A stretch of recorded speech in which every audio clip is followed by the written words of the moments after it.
Assalamualaikum warahmatullahi wabarakatuh. Salam dan bahagia untuk Bapak Ibu guru hebat semuanya. Tergerak, bergerak, dan menggerakkan. Izinkan saya untuk memaparkan aksi nyata saya pada modul 1.4 mengenai budaya positif. Namun sebelumnya, perkenalkan, nama saya Yuli Andayanti, calon guru penggerak angkatan 9 dari SD 2 Ngasem, Kabupaten Jepara. Dengan fasilitator Bapak Sugiyarso SPD MPD dan pengajar praktik Ibu Jaitun SPD.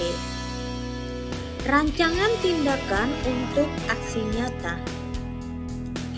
Latar belakang dari aksi nyata saya adalah kesadaran akan penerapan disiplin diri siswa belum berdasarkan motivasi internal. Posisi kontrol guru pun belum sampai pada tahap manajer, melainkan sebagai penghukum dan pembuat siswa merasa bersalah. Tujuan dari aksi nyata ini adalah terwujudnya visi sekolah melalui penerapan budaya positif, terbentuknya karakter disiplin yang kuat, menumbuhkan dan membiasakan budaya positif dengan keyakinan kelas, dan menguatkan peran sebagai guru penggerak melalui penerapan restitusi dan posisi kontrol sebagai manajer. Tolak ukurnya yaitu mengetahui sejauh mana kegiatan ini sudah dilakukan dan untuk mengontrol kegiatan agar tetap terarah pada tujuan yang sudah ditetapkan. Dengan terbentuknya keyakinan kelas sebagai landasan dalam memecahkan permasalahan yang ada di kelas. Langkah-langkah tindakan yang dilakukan yaitu 1. Membuat perencanaan aksi nyata dan mengkomunikasikannya kepada kepala sekolah.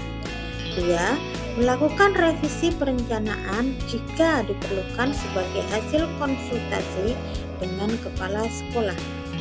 3. Pengimbasan materi budaya positif dan mengkomunikasikan tindakan aksi nyata kepada wali kelas dan rekan sejawat.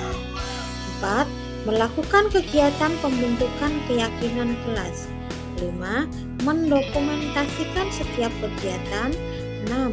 Melakukan kolaborasi dan sharing dengan wali kelas dan rekan sejawat berkaitan strategi membangun budaya positif di kelas. 7. Melakukan layanan restitusi. 8. Penerapan disiplin positif. 9. Mengevaluasi dan refleksi kegiatan tindakan aksi nyata dalam rangka membudayakan kebiasaan positif di sekolah. Dukungan yang saya dapatkan pada saat melakukan aksi nyata ini yaitu dukungan dari kepala sekolah, rekan sejawat, dan siswa. Kemudian sarana dan prasarana yang dibutuhkan untuk mendukung budaya positif di sekolah dan orang tua dalam melakukan budaya positif di rumah. Berikut merupakan kegiatan diseminasi di sekolah mengenai pengalaman dan pemahaman budaya positif. Assalamualaikum warahmatullahi wabarakatuh.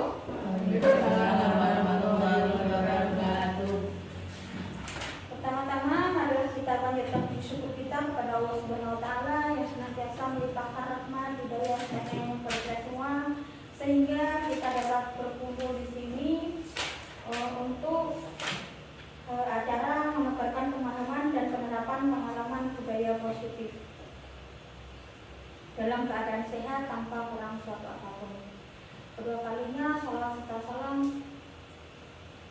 kita aturkan kepada beliau junjungan kita Nabi besar Muhammad Shallallahu Alaihi Wasallam. Kita mengucapkan syafaatnya di hari akhir nanti. Semoga kita semua mendapatkan syafaatnya. Amin. Bapak Ibu, terima kasih atas kehadirannya, atas waktunya. Kita di sini untuk pengimbasan budaya positif. Terima kasih telah meluangkan waktunya. Semoga dengan kegiatan pengimbasan budaya positif ini membawa energi positif, membawa manfaat untuk kita dan untuk sekolah kita nanti.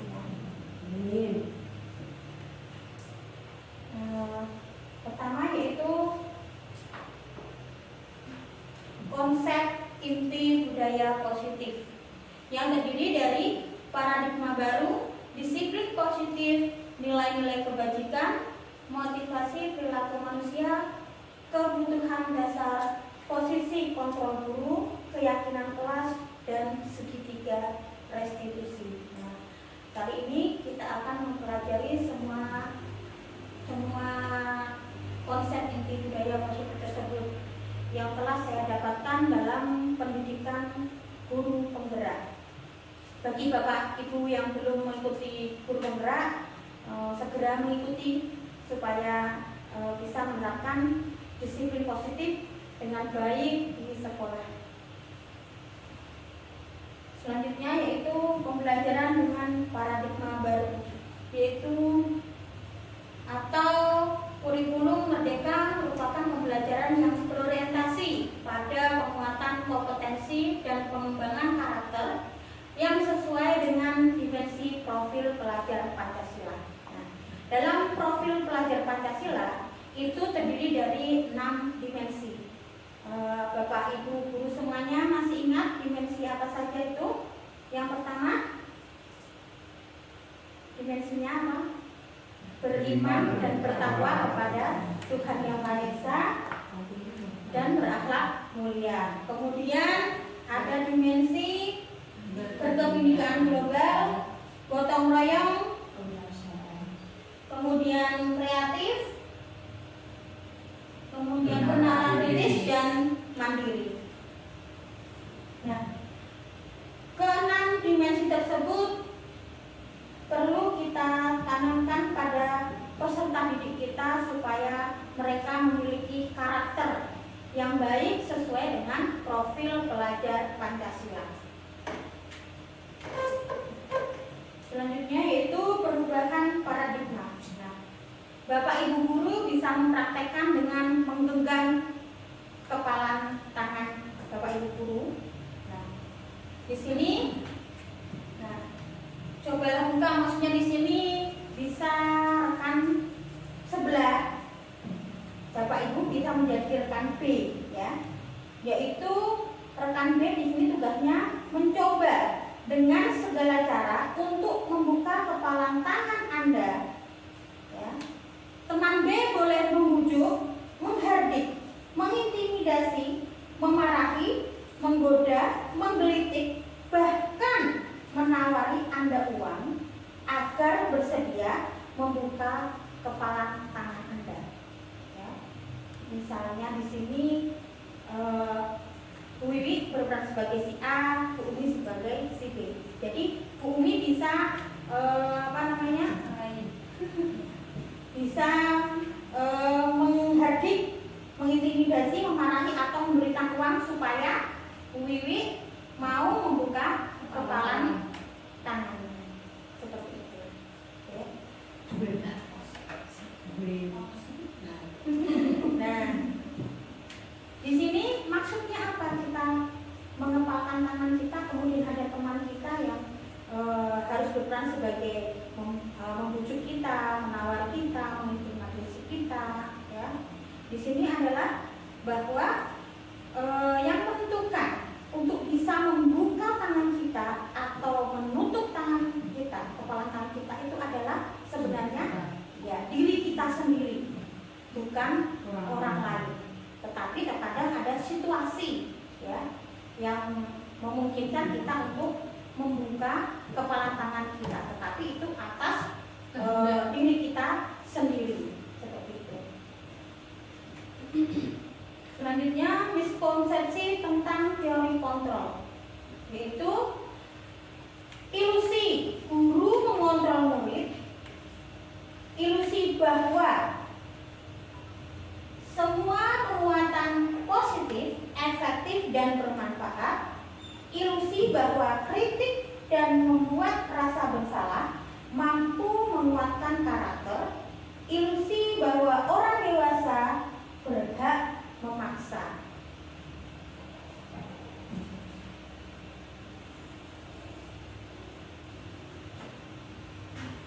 Nah, ini biasanya miskonsepsi tentang teori kontrol itu sering terjadi di sekolah, ya. kita merasa sebagai guru itu memiliki kontrol terhadap anak didik kita, terhadap murid kita. Padahal mereka itu dapat dikontrol karena mereka mengizinkan diri mereka untuk dikontrol. Seperti itu. Apabila mereka tidak mengizinkan diri mereka untuk dikontrol, maka mereka tidak bisa kita kontrol. Kemudian merubah paradigma stimulus respon ke pendekatan teori kontrol. Ya. Pada stimulus respon, realitas atau kebutuhan kita sama. Sedangkan pada teori kontrol, realitas atau kebutuhan kita itu berbeda. Kemudian pada stimulus respon, semua orang melihat hal yang sama. Nah, sebaliknya pada teori kontrol, semua orang memiliki gambaran yang berbeda. Kita mencoba mengubah agar berpandangan dengan kita itu sama. Sedangkan pada teori kontrol, kita berusaha memahami pandangan orang lain tentang dunia. Kemudian perilaku buruk dari hal dilihat sebagai suatu kesalahan. Jadi pada stimulus respon, ya, sesuatu yang buruk itu dilihat sebagai kesalahan. Sedangkan pada teori kontrol, semua perilaku memiliki tujuan. Orang lain bisa mengontrol saya, itu pada stimulus respon. Tetapi pada teori kontrol, hanya diri kita sendiri yang dapat mengontrol diri kita, tidak orang lain. Kemudian saya bisa mengontrol orang lain, itu pada stimulus respon. Sedangkan pada teori kontrol, Anda tidak bisa mengontrol orang lain. Kemudian pada stimulus respon, pemaksaan ada pada saat rujukan gagal. Jadi ketika dibujuk dengan rujukan apapun gagal, maka akan terjadi pemaksaan. Sedangkan pada teori kontrol itu dilakukan dengan kolaborasi dan konsensus, menciptakan pilihan-pilihan baru. Kemudian pada stimulus respon itu model berpikir menang atau kalah. Ya, jika berhasil berarti dia menang, jika tidak berarti dia merasa kalah. Tetapi pada teori kontrol, modelnya adalah berpikir menang-menang, jadi semuanya menang. Selanjutnya kita akan belajar tentang disiplin. Apa makna dari disiplin? Nah, kita itu sering mendengarkan kata-kata disiplin, ya, dalam kehidupan sehari-hari kita. Ya. Disiplin waktu, disiplin tugas, dan segalanya. Nah, apa makna dari disiplin itu? Disiplin adalah kesadaran seseorang untuk mau dan mampu mengendalikan diri dan mematuhi aturan atau nilai-nilai yang telah disepakati. Disiplin positif merupakan suatu cara penerapan disiplin tanpa kekerasan dan ancaman atau hukuman. Jadi disiplin yang positif itu tidak menerapkan ancaman atau hukuman. Sehingga seseorang yang memiliki disiplin diri berarti mereka bisa bertanggung jawab terhadap apa yang dilakukannya karena mereka mendasarkan tindakan mereka pada nilai kebajikan universal. Nah, nilai-nilai kebajikan itu adalah sifat-sifat positif manusia yang merupakan tujuan mulia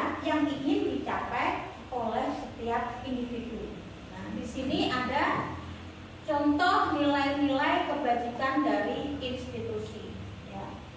Ada 3 contoh di sini, yaitu yang pertama profil pelajar Pancasila. Nilai-nilainya ada 6, yaitu beriman, bertakwa kepada Tuhan Yang Maha Esa dan berakhlak mulia. Kemudian mandiri, ya, bernalar kritis, berkebinekaan global, bergotong royong, dan berbahagia.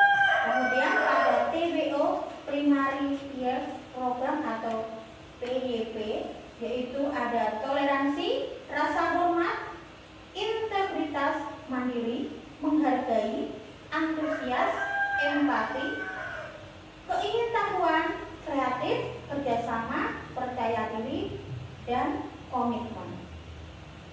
Yang ketiga ada dari The Seven Essential Virtues atau Building Moral Intelligence, yaitu empati, suara hati, kontrol diri, rasa hormat, kebaikan, toleransi, dan keadilan.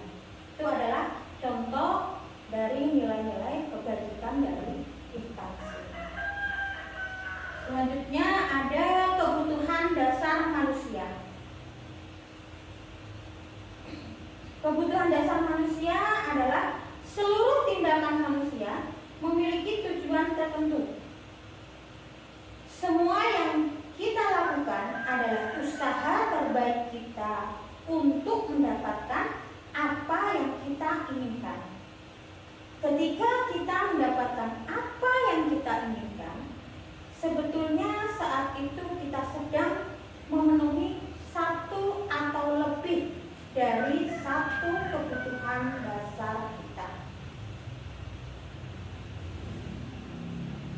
5 kebutuhan dasar manusia, yaitu terdiri dari penguasaan, kasih sayang dan rasa diterima, kebebasan, kesenangan, dan bertahan hidup. Itu adalah 5 kebutuhan dasar manusia yang harus terpenuhi. Kemudian ada motivasi perilaku manusia, ya, dibagi menjadi 3. Yang pertama yaitu untuk menghindari ketidaknyamanan atau hukuman. Yang kedua, untuk mendapatkan imbalan atau penghargaan dari orang lain. Dan yang ketiga adalah untuk menjadi orang yang mereka inginkan dan menghargai diri sendiri dengan nilai-nilai yang mereka percaya. Nah, selanjutnya ada hukuman, penghargaan, dan restitusi. Apakah perbedaan hukuman, penghargaan, dan restitusi? Nah, di sini ada perbedaannya dari ketiganya, yaitu untuk hukuman itu bersifat tidak terencana atau tiba-tiba, kemudian bersifat satu arah dari pihak guru yang memberikan, dan murid hanya menerima satu hukuman tanpa melalui satu kesepakatan atau pengarahan dari pihak guru, baik sebelum maupun sesudahnya. Kemudian penghargaan itu sudah terencana atau sudah disepakati, sudah dibahas dan setujui murid dan guru. Jadi ada kesepakatan antara murid dan guru. Umumnya bentuk-bentuk konsekuensi dibuat oleh pihak guru atau sekolah, dan murid sudah mengetahui sebelumnya konsekuensi yang akan diterima bila ada pelanggaran. Jadi murid sudah tahu, misalnya terlambat konsekuensinya apa, seperti itu. Kemudian yang ketiga adalah restitusi. Restitusi adalah proses kolaborasi yang mengajarkan murid untuk mencari solusi untuk masalah dan membantu murid berpikir tentang orang seperti apa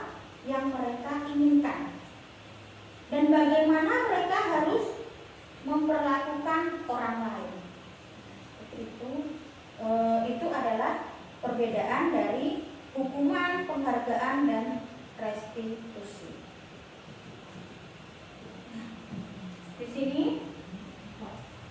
ada identitas gagal, yaitu hukuman, kemudian identitas sukses, yaitu konsekuensi dan restitusi.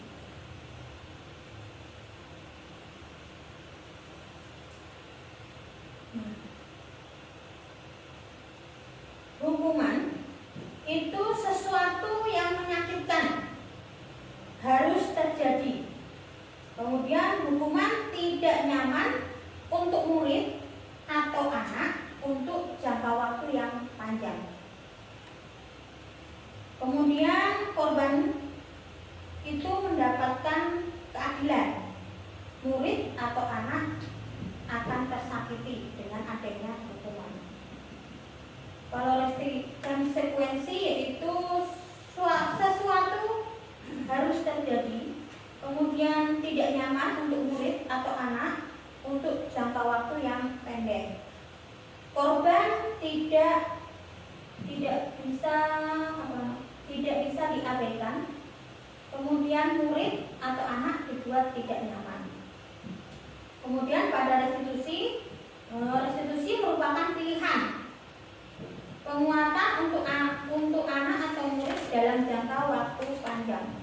Korban mendapatkan ganti, murid atau anak mendapatkan penguatan.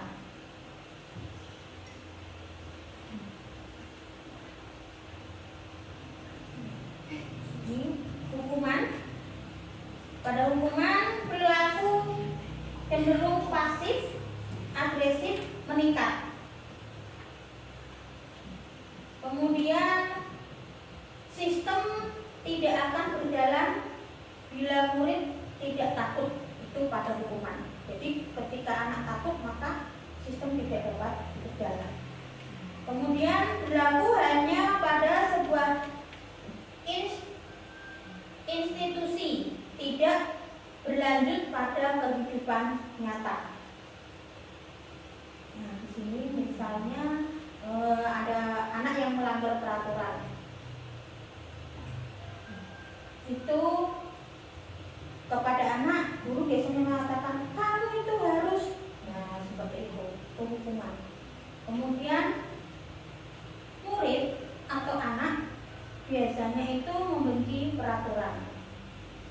Pada konsekuensi, penguatan hanya bertahan dalam jangka waktu pendek. Kemudian memerlukan monitoring dan supervisi terus-menerus dari guru.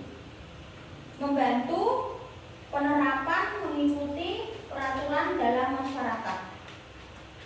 Contoh misalnya ada anak yang melanggar peraturan, biasanya guru akan bertanya, apa peraturannya? Mampukah kamu melakukannya? Kemudian kalau anak itu sudah melakukannya, kemudian mengucapkan terima kasih. Kemudian murid atau anak akan menghormati peraturan. Kemudian pada restitusi itu masalah terpecahkan. Murid belajar bertanggung jawab untuk perilakunya. Fokus pada pemecahan masalah dalam jangka waktu panjang. Misalnya terjadi pelanggaran peraturan misalnya, nah, itu kita bisa menanyakan dengan anak, apa yang kamu yakini. Jadi mengacu pada keyakinan kelas yang sudah ada. Kemudian apa yang harus kamu lakukan, seperti itu. Jadi anak menemukan solusi dari masalahnya. Murid akan menghormati dirinya dan orang lain. Kemudian hukuman itu bersifat negatif, karena biasanya dalam hukuman itu guru itu suaranya agak keras. Awas, kalau kamu lakukan lagi, misalnya seperti itu. Kemudian kalau konsekuensi itu netral. Lakukan apa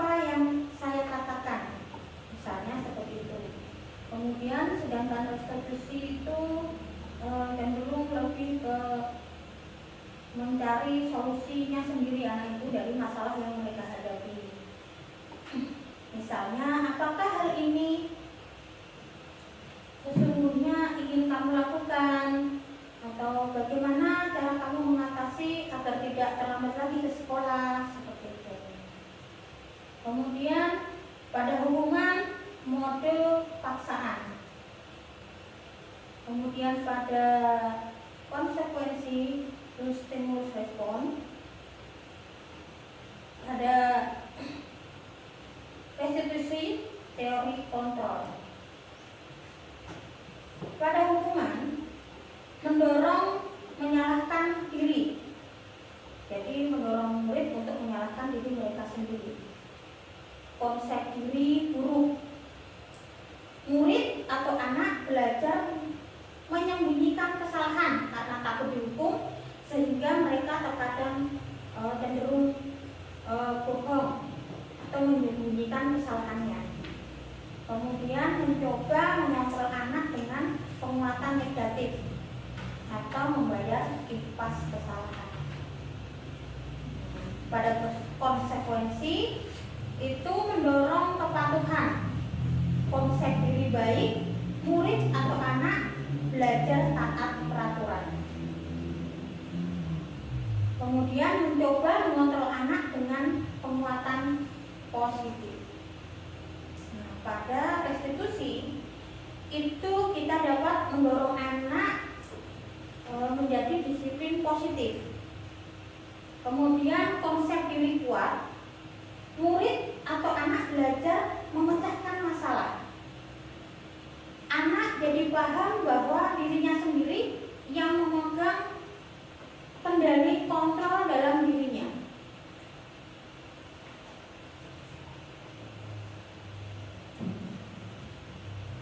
Hukuman dampak pada murid itu marah, merasa bersalah, rendah diri, kemudian mengasingkan diri.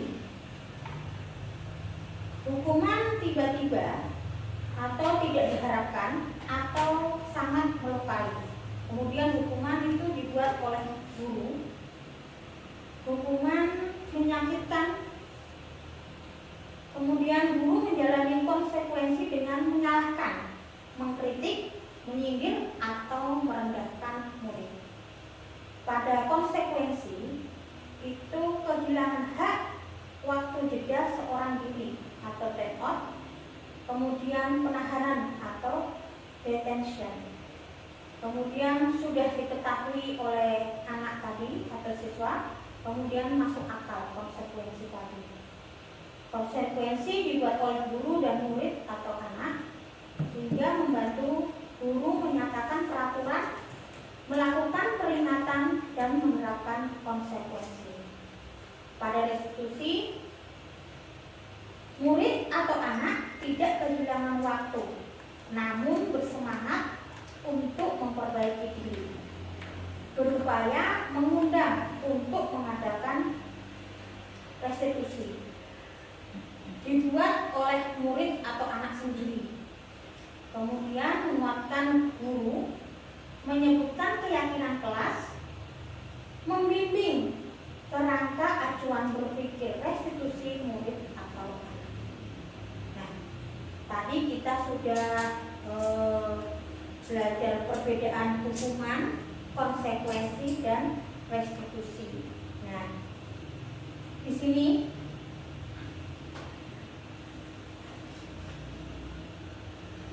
ya kita akan belajar bersama-sama ya, termasuk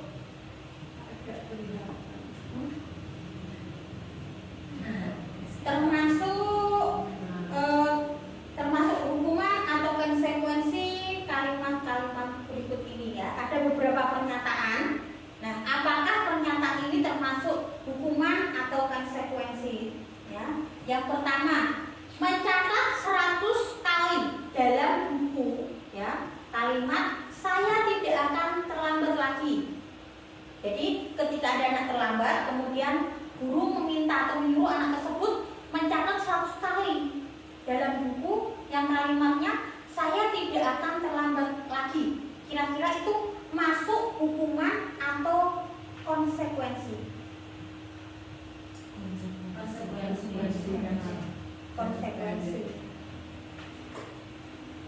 Kemudian ya konsekuensi. Kemudian kita lanjut ke kalimat yang kedua.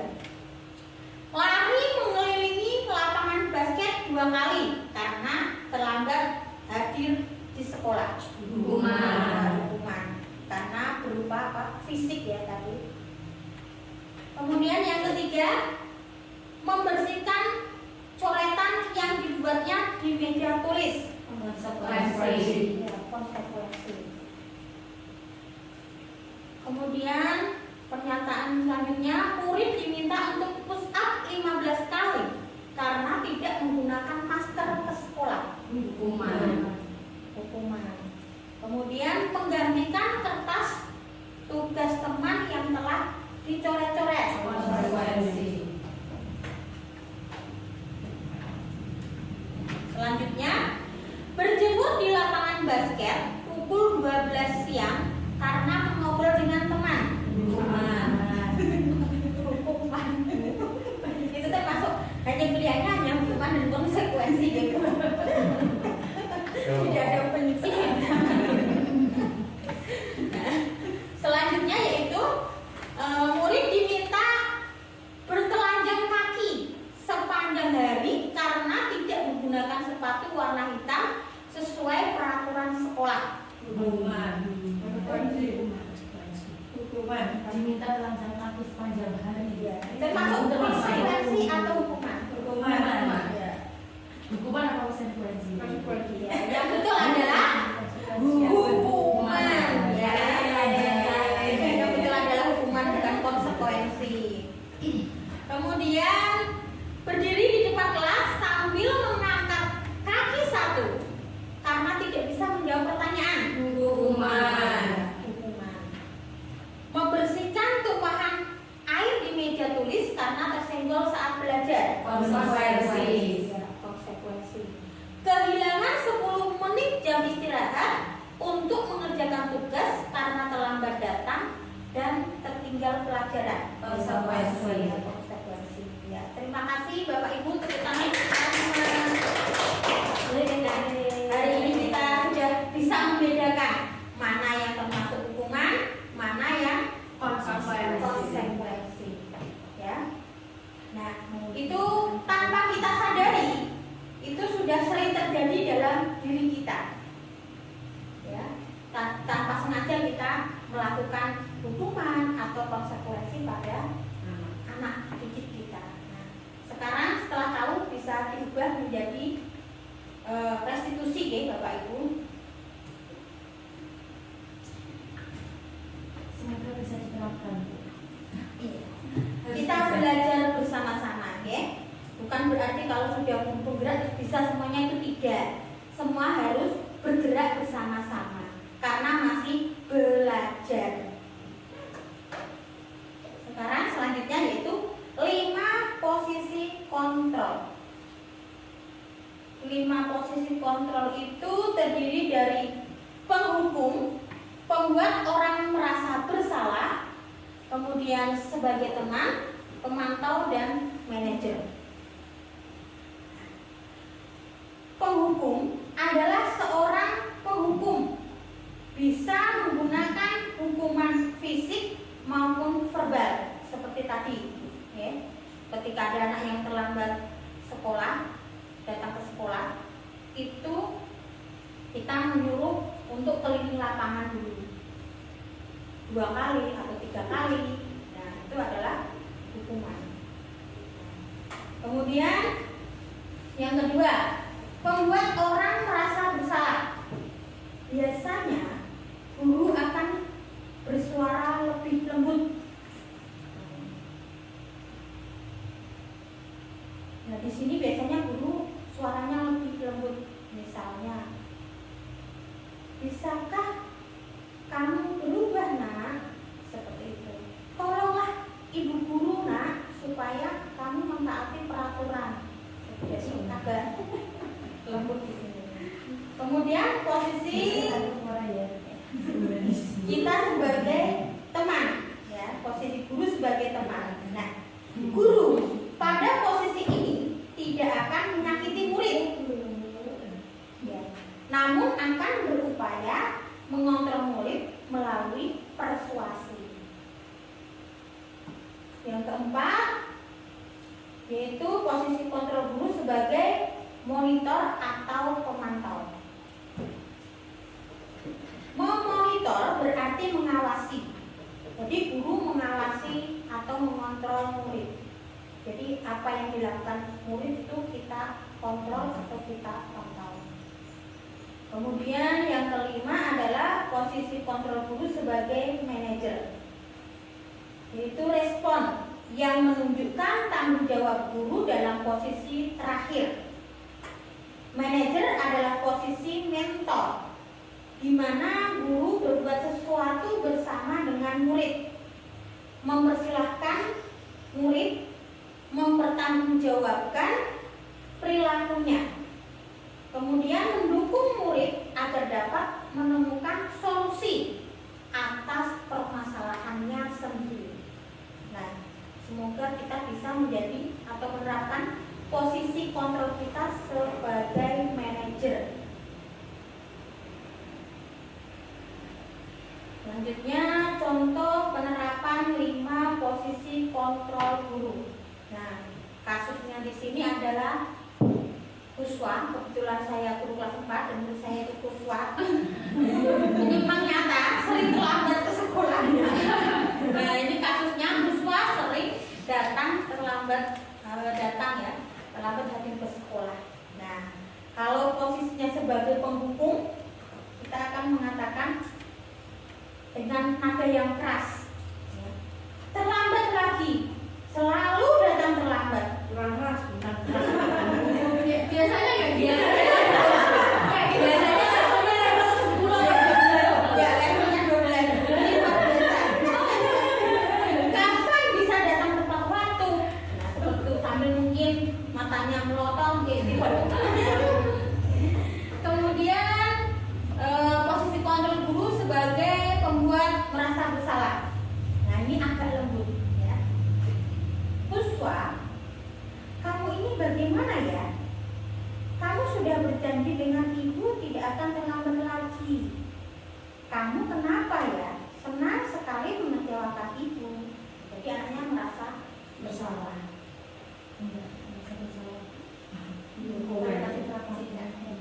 Kemudian posisi kontrol guru sebagai teman. Nah, yang dikatakan guru misalnya, Kuswa, ayolah, bagaimana sih kamu? Kemarin kamu sudah janji ke ibu, bukan? Kenapa terlambat lagi? Itu sambil tertawa ringan. Ya sudah, tidak apa-apa. Duduk dulu sana. Nanti ibu guru bantu kamu ini. Nah, seperti itu posisi sebagai teman. Kemudian sebagai ya. Dari posisi kontrol guru sebagai pemantau di sini adalah contohnya, Kuswa, tahukah kamu jam berapa kita memulai? Kemudian Kuswa menjawab, tahu. Kamu terlambat 15 menit. Apakah kamu sudah mengerti konsekuensi yang harus dilakukan bila terlambat? Paham, Bu. Saya harus tinggal di kelas dengan pada jam istirahat nanti dan mengerjakan tugas ketertinggalan saya. Ya benar. Nanti pada jam istirahat kamu harus tinggal di kelas untuk menyelesaikan tugas yang tertinggal tadi. Saya tunggu. Itu adalah posisi kontrol guru sebagai pemantau. Jadi dia nanti menunggui apakah Kuswa tadi benar-benar mengerjakan tugas, kemudian dia istirahat itu tidak kemana-mana karena dia harus mengerjakan tugas ketertinggalan tadi. Itu adalah posisi sebagai pemantau. Ini memantau Kuswa tadi. Kemudian yang kelima yaitu posisi sebagai manajer. Di sini guru bertanya pada Kuswa, Kuswa, apakah kamu mengetahui jam berapa sekolah dimulai? Tahu, Bu, jam 7. Ya, jadi kamu terlambat. Kira-kira bagaimana kamu akan memperbaiki masalah ini? Saya bisa menanyakan teman saya, Bu, untuk mengejar tugas yang tertinggal. Baik, itu bisa dilakukan. Apakah besok akan ada masalah untuk kamu agar bisa hadir tepat waktu ke sekolah? Iya Bu, saya bisa hadir tepat waktu. Baik, saya hargai usahamu untuk memperbaiki diri. Nah, di sini posisi manajer guru itu adalah mencari tahu kenapa, apa alasannya terlambat dulu, kemudian Kuswa itu bisa menemukan solusi dari masalah yang dia terlambat lagi, supaya dia bisa memperbaiki dirinya, berangkat ke sekolah tidak terlambat lagi. Jadi guru di sini posisinya sebagai manajer itu menuntun agar siswa dapat menemukan solusi dari masalah yang mereka hadapi. Nah, sekarang kita akan belajar posisi kontrol manakah aku. Nah, posisi kontrol manakah kita sebagai guru. Nah, di sini ada kalimatnya ya. Nah, kamu sudah mengecewakan saya. Itu termasuk pada manajer atau teman atau pembuat merasa bersalah. Pembuat merasa bersalah.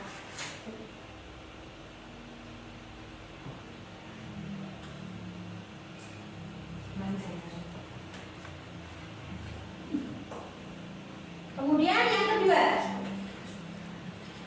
kalau kamu tidak melakukannya, saya akan, kalau kita kalimatnya seperti itu, kalau kamu tidak melakukannya, saya akan ya, sekali menjadi sebagai penghukum ya.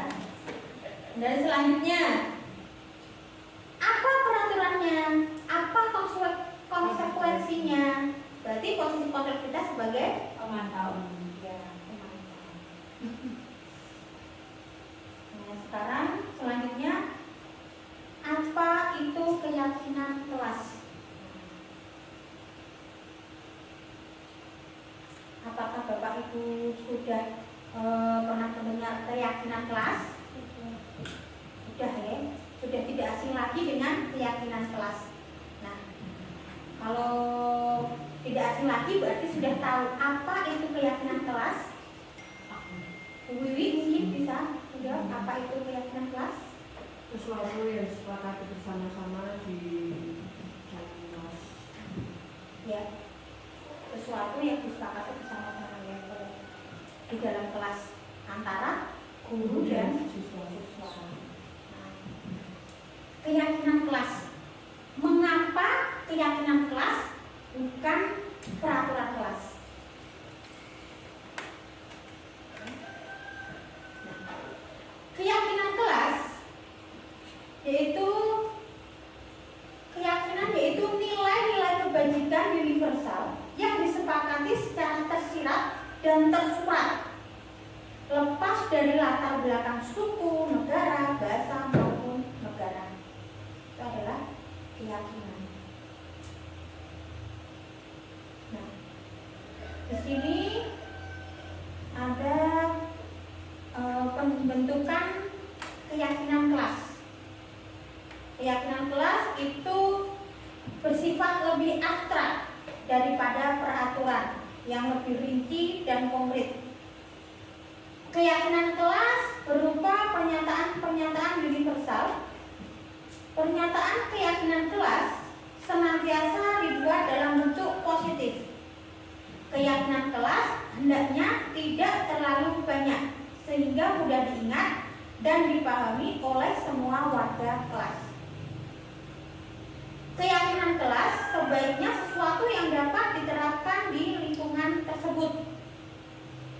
Kemudian semua warga kelas hendaknya ikut berkontribusi dalam pembuatan keyakinan kelas lewat kegiatan curah pendapat. Kemudian pembentukan keyakinan kelas juga bersedia meninjau kembali keyakinan kelas dari waktu ke waktu.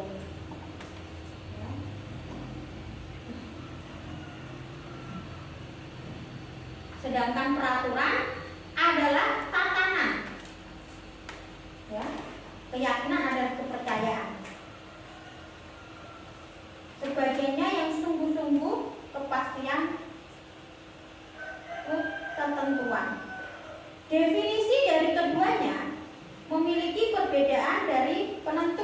pembuatnya.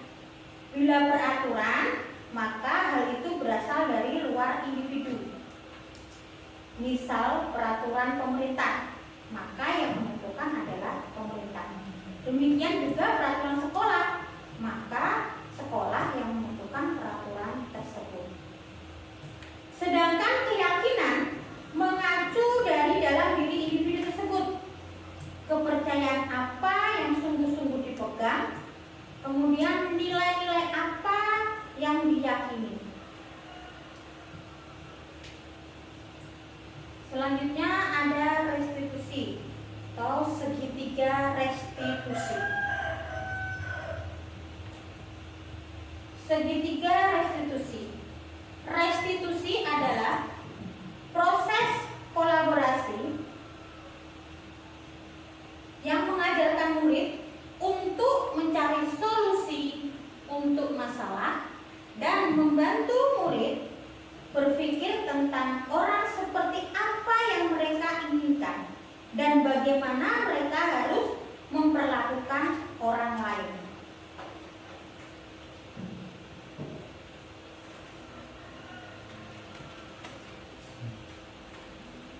Nah, langkah-langkah dalam segitiga restitusi itu yang pertama menstabilkan identitas atau stabilis the identity. Kemudian langkah yang kedua yaitu validasi tindakan yang salah atau validate the misbehavior. Kemudian yang ketiga menanyakan keyakinan atau seek the belief. Kemudian teori kontrol, kita semua akan melakukan hal terbaik yang bisa dilakukan. Semua perilaku memiliki alasan. Kita semua memiliki motivasi internal. Selanjutnya yaitu menstabilkan identitas. Bertujuan untuk mengubah identitas anak dari yang gagal karena melakukan kesalahan menjadi orang yang sukses.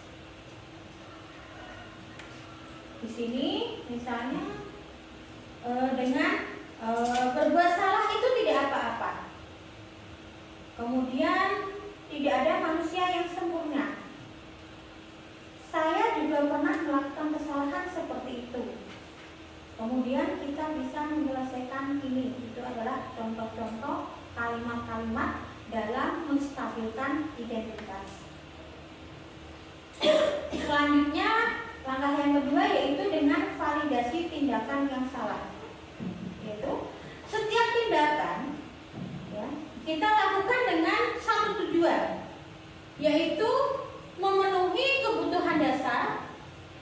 Kalau kita memahami kebutuhan dasar, apa yang mendasari sebuah tindakan, kita akan bisa menemukan cara-cara paling efektif untuk memenuhi kebutuhan tersebut. Contoh kalimatnya, misalnya, padahal kamu bisa melakukan yang lebih buruk dari ini, ya. Kemudian kamu pasti punya alasan mengapa melakukan hal ini. Kamu patut bangga pada dirimu sendiri karena kamu telah melindungi sesuatu yang penting buatmu. Kamu boleh mempertahankan sikap ini, tapi kamu harus menambahkan sikap yang baru. Nah, yang ketiga, menanyakan keyakinan kelas. Anak-anak akan siap untuk dihubungkan dengan nilai-nilai yang dia percaya dan berpindah menjadi orang yang dia inginkan. Contoh kalimatnya dalam penerapannya, misalnya, apa yang kita percaya sebagai kelas atau sebagai keluarga? Apa nilai-nilai umum yang telah kita sepakati? Itu mengacu pada kesepakatan kelas yang telah dibuat. Kemudian, apa bayangan kita tentang kelas yang ideal? Kamu mau jadi orang yang seperti apa? Seperti itu. Jadi, dalam menangani masalah di sekolah, ya. Karena sekolah biasanya peserta didik tanpa sengaja pasti melakukan kesalahan, ya, seperti datang terlambat, tidak memakai sepatu yang sesuai warna, tidak memakai seragam sesuai hari, misalnya ketika olahraga tidak memakai seragam olahraga, seperti itu. Nah, kita itu dapat membantu anak-anak kita, peserta didik kita menyelesaikan masalahnya dengan cara segitiga restitusi tadi, ya, yaitu dengan pertama menstabilkan identitas dulu, kemudian validasi tindakan yang salah, dan menanyakan keyakinan kelas, ya. Jadi anak tersebut akan menemukan solusi dari masalahnya. Jadi tanpa kita harus, anak itu harus mengikuti kita seperti ini itu tidak. Tetapi anak tersebutlah yang menemukan solusi-solusi dari masalah mereka hadapi, misalnya seperti datang terlambat, ditanyakan dulu alasannya kenapa, seperti itu. Kemudian dikaitkan dengan keyakinan-keyakinan yang telah disepakati di kelas. Kemudian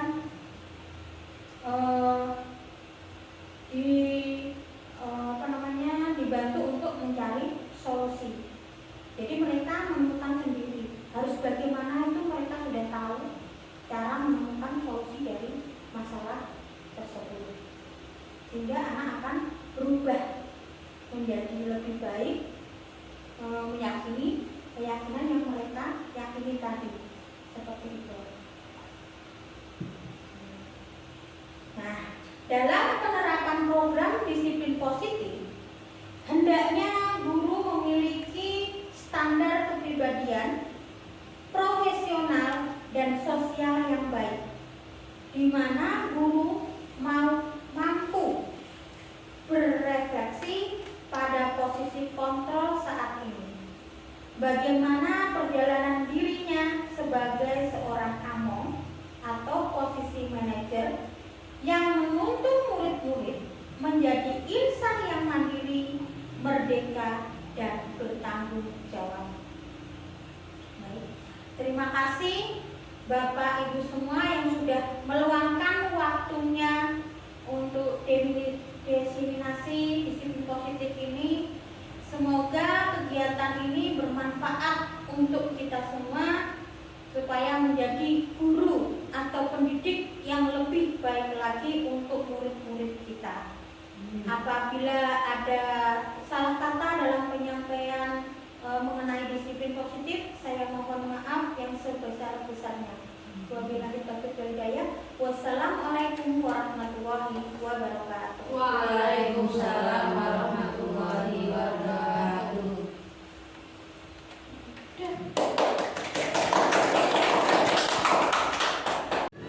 Assalamualaikum warahmatullahi wabarakatuh.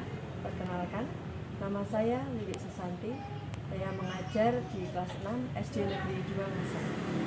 Dari budaya positif yang telah disampaikan oleh Bu Lili Andayanti dalam diseminasinya kemarin, membuat saya memahami bagaimana cara menuntun murid-murid saya untuk menemukan solusi dari permasalahan yang mereka alami melalui segitiga restitusi. Demikian yang dapat saya sampaikan. Terima kasih. Wassalamualaikum warahmatullahi wabarakatuh. Assalamualaikum warahmatullahi wabarakatuh. Saya Aida Bilina Stuti dari SD Negeri 2 Ngasem. Berterima kasih kepada Ibu Lili Andayanti yang telah memberikan diseminasi budaya positif di SD Negeri 2 Ngasem. Semoga saya dan rekan-rekan bisa mempraktekkan budaya tersebut. Terima kasih. Wassalamualaikum warahmatullahi wabarakatuh. Assalamualaikum warahmatullahi wabarakatuh. Perkenalkan, saya Sela Ferika, salah satu guru di SD Negeri 2 Ngasem, mengampu kelas 2. Nah, jadi setelah Bu Juli ini melakukan diseminasi adanya budaya positif, nah jadi saya ini semakin tahu, semakin paham bahwa ternyata guru ini mempunyai kedudukan posisi sebagai manajer kontrol, sebagai pembelajaran di kelas begitu. Terima kasih Bu Yuli.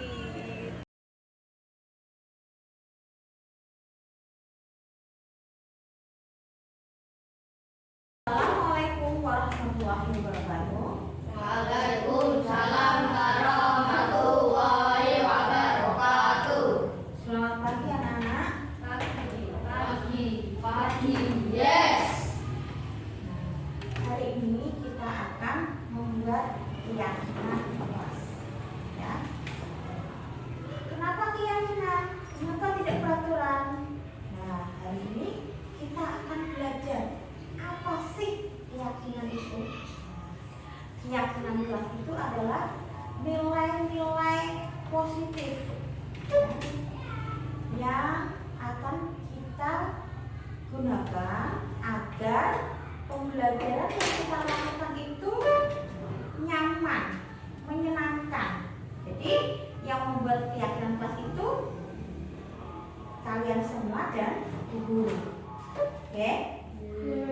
Nah, nanti kalian bisa menuliskan keyakinan kelas kalian. Apa sih yang kalian inginkan agar kelas kita ini menjadi kelas yang aman, kelas yang nyaman, kelas yang menyenangkan untuk kegiatan pembelajaran. Jadi menjadi kelas yang kalian inginkan supaya kalian itu dalam belajar itu nyaman, supaya kalian dalam belajar itu senang. Nah, bedanya dengan peraturan. Kalau peraturan itu guru yang membuat atau sekolah yang membuat, kalian hanya mentaati peraturan tersebut, ya. Tetapi kalau keyakinan kelas kita buat bersama-sama antara kalian ya sebagai murid dan guru. Ya. Nanti kalian bisa menuliskan apa keinginan ya. Keinginan kalian untuk menjadikan kelas kita itu kelas yang menyenangkan, kelas yang aman, kelas yang nyaman untuk belajar. Oke? Paham teman-teman? Nah, di dalam keyakinan kelas itu nanti kalian tuliskan nilai-nilai positif ya, yang kalian yakin. Ya, nilai-nilai positif membawa suasana kelas kita dalam belajar itu aman, nyaman dan menyenangkan. Oke? Nanti guru akan membagikan ya kertas ya untuk kalian tulisi apa sih keinginan kalian ya. Nanti kalian tulis di kertas tersebut ya. Apa yang kalian inginkan ya supaya kalian itu belajarnya nyaman. Nanti kalian tuliskan di kertas itu. Setelah kalian tulis nanti kalian tempelkan di sini ya. Nah, nanti kalian bisa menempelkan di sini. Oke. Nanti kalian bisa tempelkan sini satu-satu mati menempelkannya. Sudah jelas semuanya? Sudah paham semuanya? Sudah. Nah, kalau sudah, sekarang guru akan berikan kertas untuk kalian tulisi, kemudian kita tempelkan di kertas yang ada di papan tulis itu, ya. Ada yang ditanyakan nggak? Ya.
kelas 4. Saling berbagi, saling menghargai,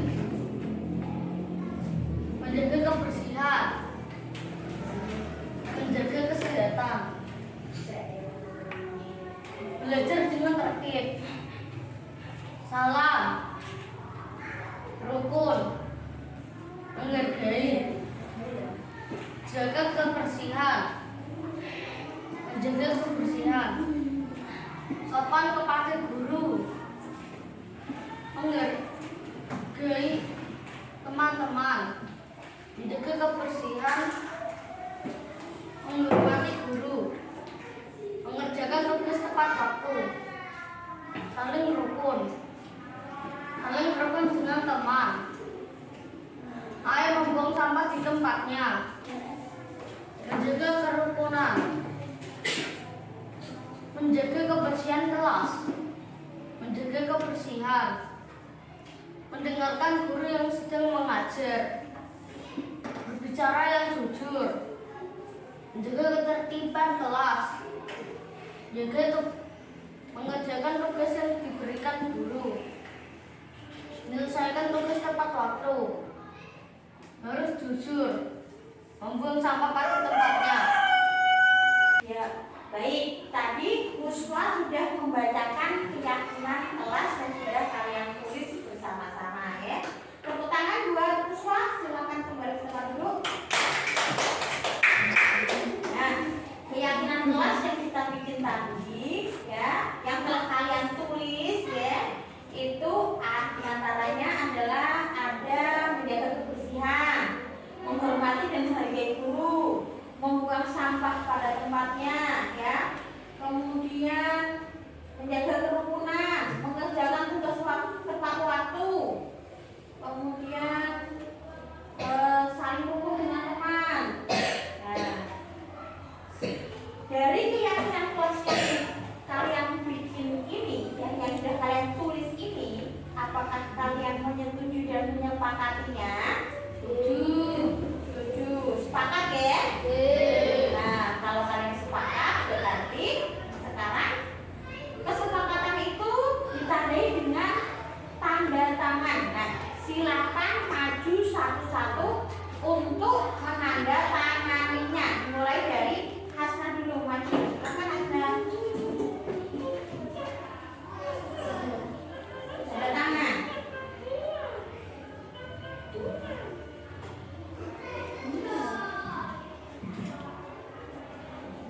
Silakan.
Dimas, silakan maju tanda tangan.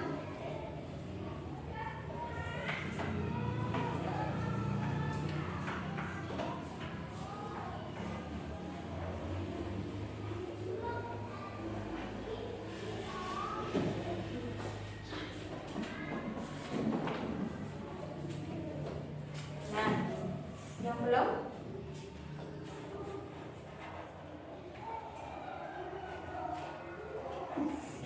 Nah, kalian sudah membuat keyakinan kelas, kemudian menyepakatinya, menyetujuinya ya, supaya pembelajaran di kelas ini nyaman, aman, menyenangkan, dengan kalian tambahin dengan tanda tangan. Artinya kalian harus melaksanakannya ya sesuai dengan nilai-nilai yang kalian yakini.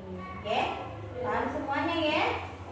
Nah, sekarang kita akan menempelkan keyakinan kelas ini di tempat yang mudah untuk kalian lihat, sehingga kalian bisa melihatnya, bisa membacanya, sehingga kalian akan tahu keyakinan kelas apa saja yang kalian yakini. Yuk, siapa yang mau menempelkan?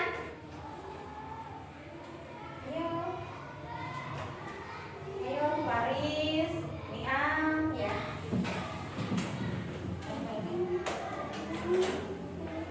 Nah.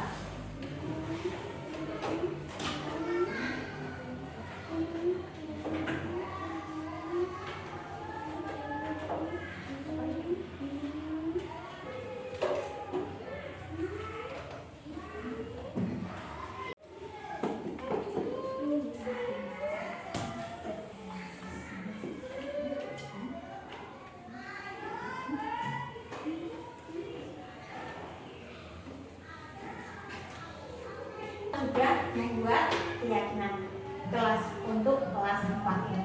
Tepuk tangan untuk kita semua hari ini. Bagaimana perasaan kalian? Senang. Terus bagaimana lagi? Baik, ya. Pusat bagaimana? Senang? Senang. Dapat? Senang. Ya, berarti kalian semua perasaannya senang. Ya. Terima kasih semuanya. Assalamualaikum warahmatullahi wabarakatuh.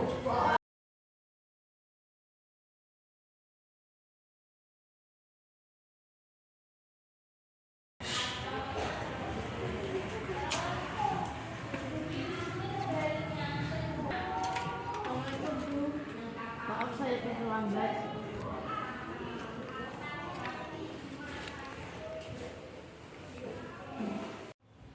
Selamat pagi Huswa. Selamat pagi. Huswa tadi sudah istirahat dan beli jajan? Sudah, Bu.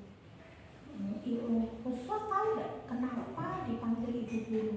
Sudah tahu, Bu. Tidak tahu. Huswa tadi ke sekolah datangnya pukul berapa? Setengah 8, Bu. Sekolah kita itu masuknya pukul berapa ya nak? Jam 7, Bu. Jam 7. Berarti Huswa tadi datangnya terlambat atau tepat waktu? Terlambat. Terlambat itu berarti perbuatan yang baik atau tidak baik? Tidak baik. Tidak baik. Nah, setiap manusia pasti pernah melakukan kesalahan. Begitu juga dengan Bu Guru dan Huswa tadi ya, dengan datang ke sekolah terlambat. Tetapi di sini Bu Guru tidak ingin mencari tahu siapa yang salah. Bu Guru di sini membantu Huswa bagaimana mencari solusi supaya Huswa tidak datang ke sekolah terlambat lagi. Huswa pasti punya alasan kenapa Huswa datang ke sekolah terlambat. Ya, Huswa kenapa datangnya ke sekolah terlambat itu alasannya apa? Karena tidur larut malam, Bu. Karena tidur larut malam. Tidurnya Huswa pukul berapa nak? Jam 12. Jam 12. Nah, Huswa tidur larut malam itu apa yang dilakukan Huswa? Menonton televisi, main HP, atau bermain? Atau apa yang dilakukan Huswa? Nonton televisi, Bu. Nonton televisi sampai larut malam, ya? Ya. Nah, Huswa masih ingat nggak apa keyakinan kelas kita? Masih ingat, Bu. Masih ingat. Kalau masih ingat, apa keyakinan kelas kita itu mas? Disiplin dan tepat waktu. Disiplin dan tepat waktu. Huswa yakin bahwa disiplin dan tepat waktu itu penting untuk kita. Penting, Bu. Penting. Nah, karena Huswa yakin dengan kesepakatan kelas kita bahwa disiplin dan tepat waktu itu sangat penting, maka Huswa pasti sudah tahu bagaimana cara mengatasi masalah Huswa tadi. Tahu, Bu. Kalau tahu, apa yang harus dilakukan Huswa sekarang? Tidur lebih awal dan memasang alarm, Bu. Ya, dengan tidur lebih awal dan memasang alarm.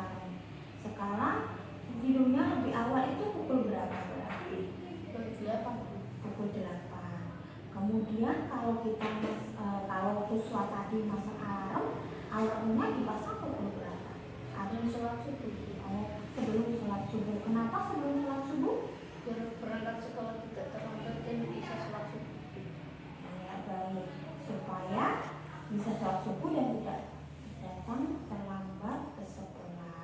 Nah, kira-kira Huswa mau melakukan sesuai perkataan Huswa itu mulai kapan? Hari ini Bu. Hari ini. Ya, berarti mulai hari ini Huswa akan melakukan sesuai yang dikatakan Huswa tadi ya. Ya, semoga Huswa menjadi anak yang lebih baik lagi, kemudian disiplin waktu, ya, sehingga tepat waktu ke sekolah, tidak datang terlambat lagi. Semangat ya Huswa. Terima kasih. Huswa bisa kembali ke kelasnya Huswa lagi ya. Terus dulu. Assalamualaikum, nama saya Hiswa. Saya senang sekali. Sekarang saya memahami bagaimana cara mencari solusi dari masalah yang saya hadapi. Terima kasih Bu Zuli. Dengan terbentuknya keyakinan kelas, siswa merasa bertanggung jawab untuk menjalankan keyakinan kelas tersebut, sehingga terciptanya budaya positif dan sangat relevan dengan tugas sebagai seorang pendidik, terutama setelah digaungkannya Merdeka Belajar. Demikianlah paparan saya mengenai budaya positif yang telah saya lakukan. Terima kasih. Tergerak, bergerak, dan menggerakkan. Wassalamualaikum warahmatullahi wabarakatuh.